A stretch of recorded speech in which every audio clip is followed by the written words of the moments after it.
ইরানের সর্বোচ্চ নেতা হিসেবে নির্বাচিত হয়েছেন মোজতাবা খামেনি। ৫৬ বছর বয়সী মোজতাবা তার বাবা আয়াতুল্লাহ আলী খামেনির জায়গায় অধিষ্ঠিত হলেন।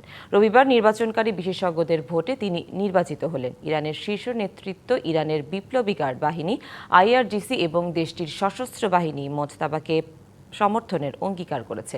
ইরানি পার্লামেন্টের স্পিকার মোহাম্মদ বাঘের গালিবা স্বাগত জানিয়ে বলেন, নতুন সর্বোচ্চ নেতার প্রতি আনুগত্য একটি ধর্মীয় ও জাতীয় কর্তব্য। ইরানের নিরাপত্তা কৌশল পরিচালনার দায়িত্বপ্রাপ্ত সর্বোচ্চ জাতীয় নিরাপত্তা পরিষদের সচিব আলী লারিজানি নতুন সর্বোচ্চ নেতার প্রতি ঐক্যের আহ্বান জানান।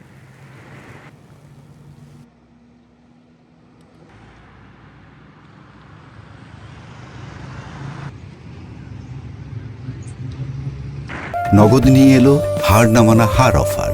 সর্বনিম্ন ১০,০০০ টাকা রেমিটেন্স নগদে পাঠালে থাকছে স্বর্ণের হার জেতার সুযোগ।